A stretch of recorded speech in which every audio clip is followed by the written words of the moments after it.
नमस्कार, म गोविन्द प्रसाद रेग्मी फलेवास आउटरिचबाट। यस धुलीखेल अस्पतालले हामीलाई 2 दिनको तालिम उपलब्ध गराएको थियो। हिजो पहिलो दिन हस्पिटलको फोहोर व्यवस्थापन, सङ्क्रमणहरूलाई कसरी रोक्ने भन्ने थियो भने आज किचनको व्यवस्थापन, सरसफाइ, सामानहरूलाई कसरी सङ्क्रमण मुक्त बनाउने भन्ने थियो।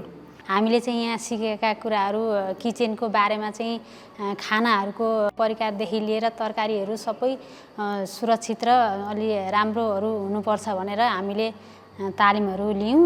यो 2 दिनको तालिम चाहिँ हिजो चाहिँ अब यो फोहोर सम्बन्धीको सरसफाइ कार्यक्रम भयो। अब त्यसको लागि अब हामीले नजाने कुराहरू सिक्यौँ। आजको लागि चाहिँ अब किचनहरूमा कसरी चाहिँ अब फोहोर चिजहरूलाई चाहिँ कसरी डिस्पोज गर्ने, कति घन्टामा चाहिँ पकाएको चिज फ्रिजमा राख्ने भन्ने कुरा हामीलाई थाहा भएन। त्यो कुरा अब आज सबै जानकारी पायौँ। जति पनि किचनमा भान्साकोठामा प्रयोग हुने सामानहरूलाई कसरी कीटाणुबाट चाहिँ कसरी टाढा रहन सकिन्छ भनेर जुन किसिमको चाहिँ यहाँ चाहिँ हामीले ट्रेनिङ पायौँ। फरक अब नयाँ कुरा पुरानो अब भयो, अब यहाँदेखि नयाँ नै आउँछ होला। त्यसमा सुधार गर्ने कुरा पनि आयो, जसमा हामीले अब नयाँ कुरा सिक्यौँ नि, त्यसमा अब सुधार हुन्छ। जो ट्रेनिङ राम्रै भयो है।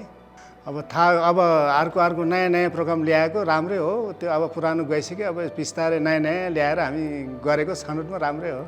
यस्तो काम सधैँ हस्पिटलले गर्दै जानुपर्छ। सकेसम्म वर्षमा एकताल पारेको राम्रो। अब यो तालिम दिएकोमा धुलीखेल हस्पिटललाई धेरै मुरी धन्यवाद भन्छु। यो तालिम प्राप्त गरेर चाहिँ हामीहरूलाई चाहिँ धेरै फाइदा भएको छ, धेरै राम्रो भएको छ। यसको लागि चाहिँ यति नै भन्न चाहन्छु म। हस्त, धन्यवाद।